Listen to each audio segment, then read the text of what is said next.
What is up, everybody, and welcome back to the channel. Now today I want to take the time to try to answer one of the greatest age-old questions whenever it comes to Jeep Wranglers just like this. No matter if you're currently a Jeep owner or you've looked into Jeep ownership in general, this question has definitely came up.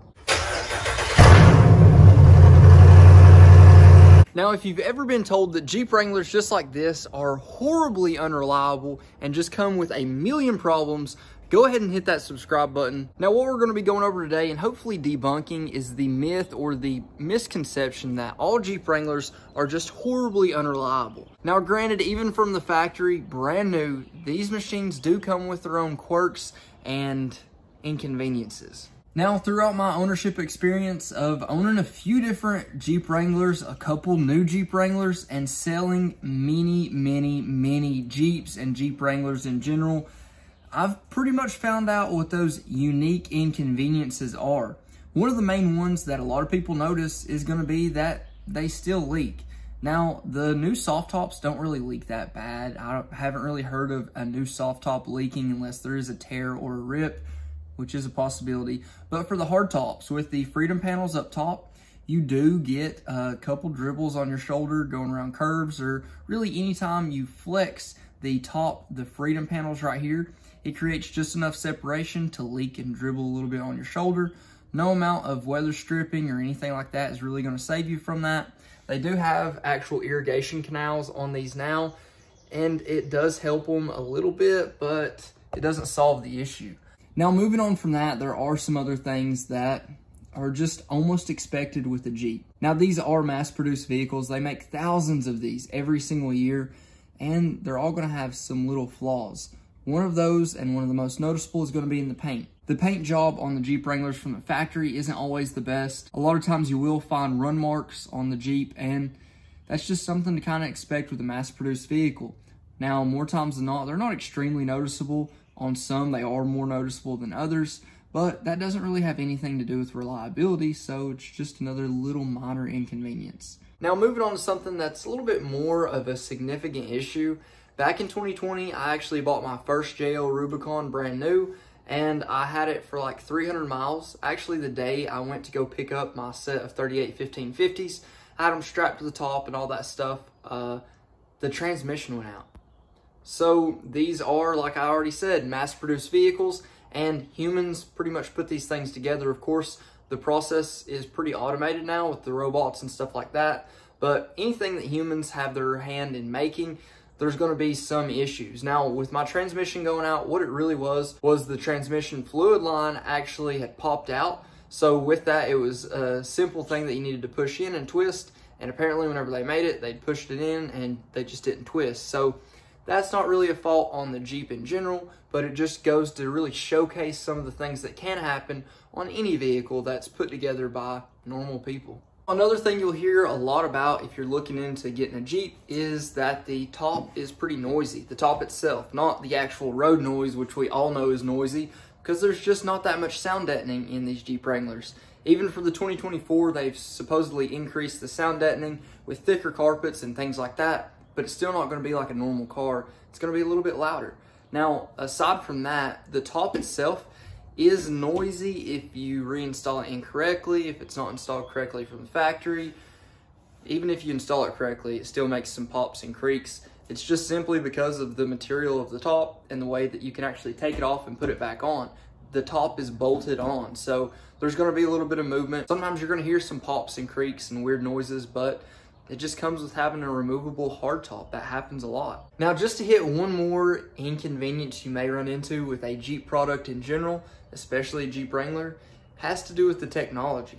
Even on my Jeep Rubicon 392, pretty much the top of the line for what Jeep has to offer, there are still some downfalls in technology. Now, I haven't had too many issues with my technology, but some of the things I've ran into is I do have the Alpine sound system in this one, and if I go around any curve at all, or maybe it's just whenever I turn my wheel, I'm not sure, or hit a sharp bump, not like a big bump, but like a sharp bump, I'll get like a static in my radio, which it's very intermittent. It's that fast, but you do get it, and it's extremely annoying, especially whenever you're off-road and stuff like that. But you just get like a quick half a second of just static whenever you're going around curves or hitting a bump. anything that's like a sharp movement, which is really weird. Another thing beyond that is the software. The software they use in the head units for these, I've had issues with mine. You can have anything like your off-road pages not working, or the vehicle not being able to find your phone with Bluetooth, or your Android Auto, Apple CarPlay just being a little bit finicky, or your navigation being finicky, or the screen going black, or your backup camera not working. Those are pretty much issues that a lot of manufacturers actually face. It's not just Jeep, but it seems like Jeep runs into it a little bit more. Now with mine, it hasn't been horrible issues, but I've went over it in past videos, the issues I have had. But that is one of the other things that just leads people to create that narrative that Jeeps are unreliable. Now, in terms of the actual powertrain reliability, to be quite honest, the lineup they have right now is pretty reliable, and with all things considered anyway. Now, in past generations, different models, there have been plenty of different variations that haven't been quite so reliable. 3.8 liter JK. But aside from that stuff, I mean, they've been pretty decent. I think now they have a really good setup. If you go with the 3.6, the 392, paired with that 8-speed automatic transmission, I don't have too awful much experience with the 4XE in terms of reliability, but I haven't heard too many bad things about it so far.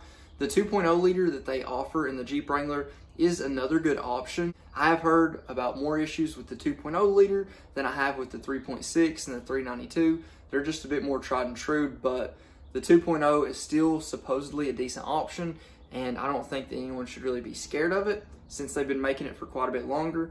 Now in the beginning, back in like 2019, I think whenever they introduced it, or 2018, maybe have a little bit more skepticism, but now they've pretty much got them dialed in. So with that quick summary of just going over the things and the way it comes from the factory, they're pretty reliable. I mean, there's not that many major issues. The issues you usually run into are just minor inconveniences. But the Jeep Wrangler, if you're going for one, it may be because it's one of the most customizable vehicles ever offered, ever produced. And obviously with the ability to customize it pretty much however you want, there's a lot of different options out there. It seems like every company makes something for a Jeep Wrangler, and some companies make just about everything for a Jeep Wrangler. So there are a lot of different variations in quality of parts and things like that that you can add on to the vehicle. Now, just talking customization and the things you can change, obviously you can change a lot, but even in stock configuration, you can change quite a bit, and it could have some major effects on its drivability and dependability. Much like the 38-1550s that I've put on mine with the 20x12 wheels. Now, things like that can have a major effect on dependability, reliability, drivability, everything like that, and it's not really things you consider. Another thing that could easily mess it up is a simple tuner or programmer. Now, I have the JL Taser installed in this one simply because I wanted to be able to do nasty two-wheel drive burnouts in the 392, and they're four-wheel drive all time from the factory. So you really have no option if you want to get those extra capabilities out of this machine. And there's so many different things that can go into it in terms of electronics. You can add different lights, you can add different speakers on the inside, you can add different lights everywhere, you can add all kinds of different things, and those can cause issues all in of themselves. Now, if you watched my last video, you guys will have seen that we actually installed 2-inch spacers on this Jeep Wrangler with its already extremely wide setup. Now, obviously spacers and things like that can have a very negative impact on drivability if they're not set up correctly. I did take the time with these to really install them correctly, so I don't believe we'd really ever have any issues, but nevertheless, they're not quite needed with my setup I have right now, so I'm gonna go ahead and take those off really fast.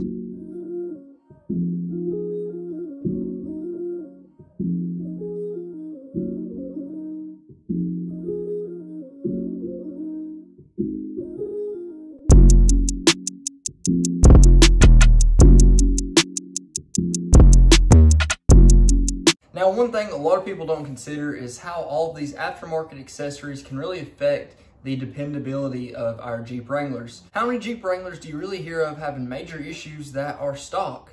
In my honest experience, not that many. And more times than not, whenever I had customers that would come in with that misconception of just Jeep Wranglers being horribly independent and everything like that, having all kinds of quirks and horrible, horrible issues, I would always ask them, the person that you got all this information from, what did their Jeep look like? Did it have aftermarket wheels and tires? Did it have aftermarket suspension? Did they do anything to program it, to tune it? To be honest, guys, Jeep designs their Wranglers the way they are for a certain reason. It's because all the geometry is going to work perfectly with the actual drivetrain, with the suspension. The way they designed it is the way they intend it to be used. So whenever we go and mess it up, like I typically do, you can't expect it to be perfect and as dependable as it was from the factory.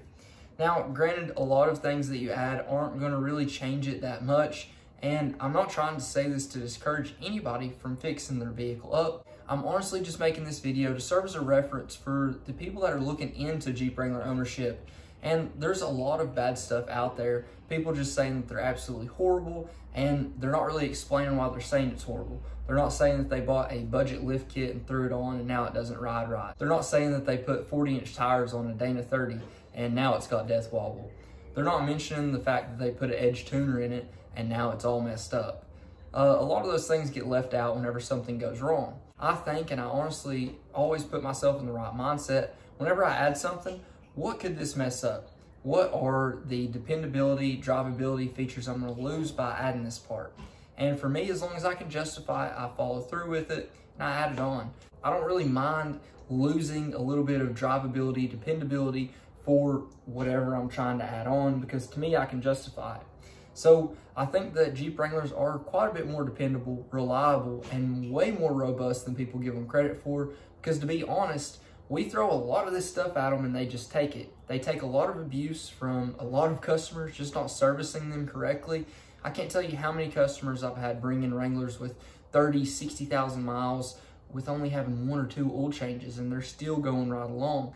So, of course, you get a couple bad apples every now and then. That's what's going to happen with anything that's mass-produced, but they don't tell you about the success stories. So, I just want you guys to really have a good mindset going into Jeep Wrangler ownership and understanding what these things are capable of actually taking.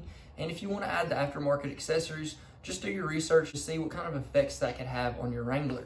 If you're willing to justify the effects for what you gain with that, go for it. That's what I do every time. This is taking too long. Let's just speed it up.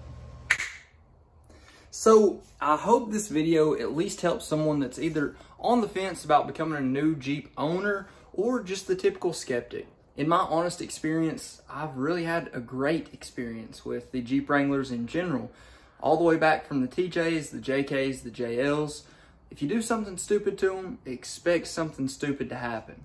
But aside from that, they do pretty good. They all have their issues just like any other vehicle on the street, and quite a few more whenever you start fixing them up or doing something crazy to them.